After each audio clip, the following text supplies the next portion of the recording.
Myself, Nishad Rajkumar Shamkuar. I am studying in 12th standard from Vidyaniketan Junior College, Amgaon. My topic is the condition of educational system of India before and after the independence of India. As we all know, India got freedom on 15th August 1947. At that time, there was no particular way of education in India. So several changes were made regarding educational system by the first government of independence India. By the end part of 18th century, India had an indigenous educational system which was being imparted through schools, colleges, universities, but the Hindu higher educational institutions like tolls and pathshalas were imparting educational through Sanskrit medium, particularly to the higher class caste peoples. In ancient India, indigenous education was being imparted at home, in temple, tolls, pathshalas, chatushpadis, and gurukuls. There were people in home villages and even in temples who teach children the good ways of life.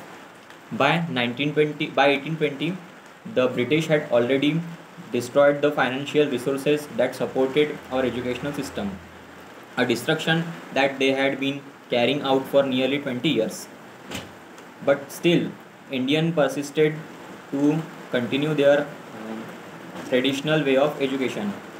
Further, the British government changed this type of education and introduced and introduced English language in the British Indian educational system. Due to this, as a result, the literacy rate of India decreased.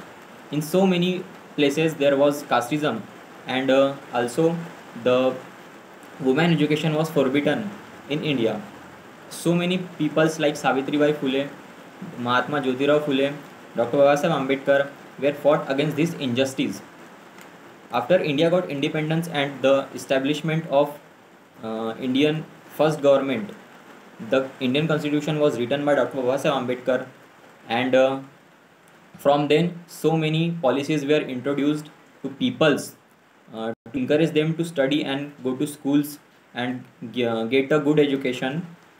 Also, the right to education was included in Indian Constitution. In early days, primary education was free and compulsory. Also, the midday meal was started uh, to check the dropout rate. Free clothes and free books were given to the students. Also, the scholarship was available for the students. Uh, Finally, the women were starting to get educated, and the casteism was starting to decreases so much. As the time passed, there was the condition of educational system increased so much that advanced the science and also other faculties very much, so that India can succeed in all the ways, in all the fields. People started to work on various types of fields, and uh, institutions like AIMS, IIT, etc. were established for advanced studies. That's all I want to say. Thank you.